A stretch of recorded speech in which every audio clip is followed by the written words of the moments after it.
Cikajang, Garut tahun 2004. Hujan rintik-rintik yang tadi mewarnai langit daerah Cikajang, Garut baru saja usai. Bau khas tanah yang habis tersiram hujan pun langsung menyeruak. Suasana pos ronda tempat para pemuda dan bapak-bapak bersantai malam itu masih terlihat sepi. Malam itu Denny yang baru dapat uang hasil penjualan kebun pete miliknya sengaja membawakan banyak makanan untuk teman-temannya.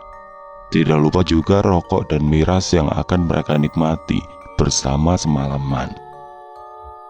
Aidan, Danu dan Ivan barengan pamit ke Denny mau ke toilet karena sudah tidak tahan ingin buang air kecil. Tinggallah di pos ronda itu hanya Denny sendirian. Denny sedang asik menikmati sebotol miras yang sudah habis setengah botol. Kondisinya saat itu masih setengah mabuk, jadi dia masih punya kesadaran. Tiba-tiba ada angin dingin berhembus membuat bulu kuduknya merinding. Disusul terdengar suara halus memanggil-manggil namanya.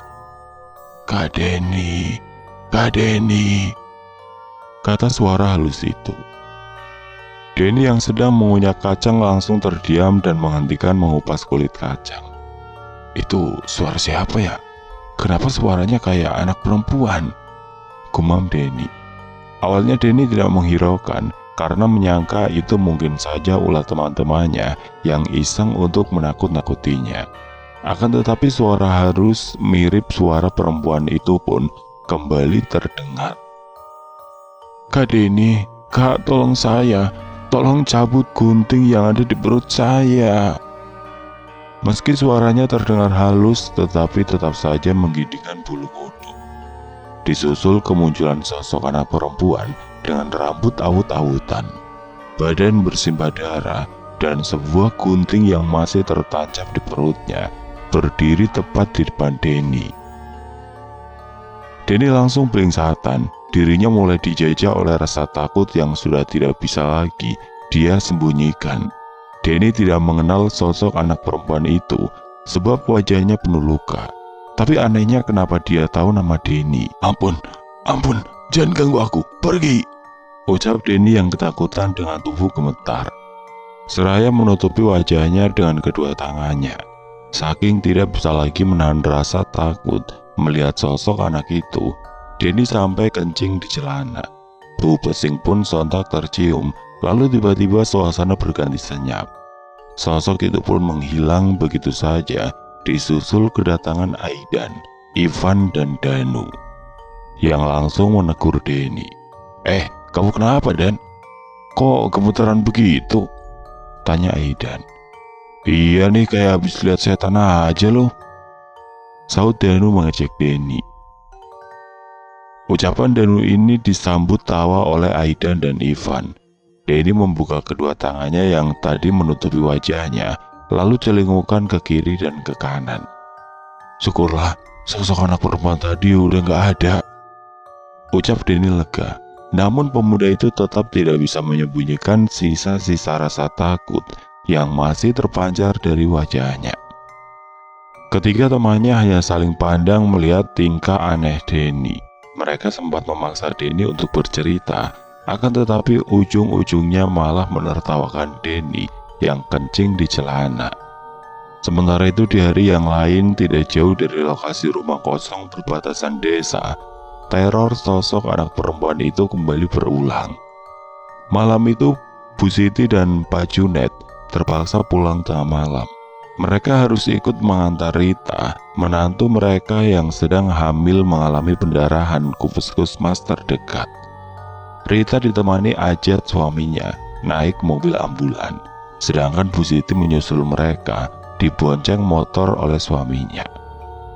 Tepat pukul 24.30 tengah malam, Rita yang mengalami pendarahan tersebut akhirnya sudah ditangani oleh dokter di puskesmas. Untunglah bayi dalam kandungannya tidak apa-apa. Hingga Rita hanya disuruh dirawat selama 1 malam saja untuk memulihkan kondisinya. Bu Siti dan Pak Junet pamit pulang duluan karena tidak tega meninggalkan Puput anak gadisnya sendirian di rumah. Sudah terbiasa selama bertahun-tahun mereka melewati rumah kosong di perbatasan desa, membuat Bu Siti dan Pak Junet biasa saja melintasi tanpa rasa takut. Namun berbeda dengan malam ini, pasangan suami istri itu merasakan hawa yang jauh berbeda dari sebelumnya. Semilir angin malam yang menerpa tubuh mereka seakan jauh lebih dingin dan lebih menusuk ke dalam tulang. Bahkan jaket tebal yang dikenakan Bu Siti seperti tidak sanggup menghalau rasa dingin yang menyelimuti tubuh kurusnya. "Kenapa malam ini rasanya beda sekali ya, Pak?" kata Bu Siti yang lagi dibonceng di belakang oleh Pak Junet suaminya. Pak Junet menjawab tanpa menoleh ke belakang. "Mungkin itu hanya perasaan ibu saja. Mungkin efek kecapean itu, mah. Ibu kan capek selama 2 hari berturut-turut membantu Pak RT panen jagung di kebunnya," jawab laki-laki yang sudah lebih dari 20 tahun jadi suami Bu Siti itu. Bu Siti nampak tidak puas dengan jawaban suaminya. Bu Siti kembali mencoba mengulangi pertanyaannya. "Bapak beneran tidak merasakan hal aneh seperti yang ibu rasakan sekarang? Gak bohong kan?" Mata Bu Siti setengah menyelidik. "Ya enggak tuh, Bapak mah merasa biasa-biasa saja, seperti malam-malam sebelumnya," jawab Pak Junet. Bu Siti tercenung.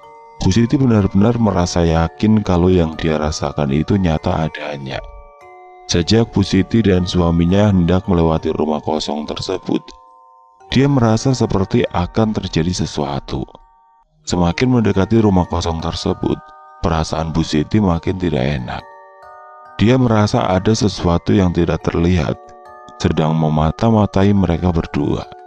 Tidak mau ada kejadian buruk menimpa dia dan suaminya, Bu Siti dalam hatinya segera membaca ayat kursi. Namun rupanya, apa yang dikhawatirkan oleh Bu Siti pun terjadi. Tepat ketika motor-motor Pak Junet melintasi rumah kosong yang sudah tidak dihuni selama 10 tahun itu, tiba-tiba ban motornya pecah.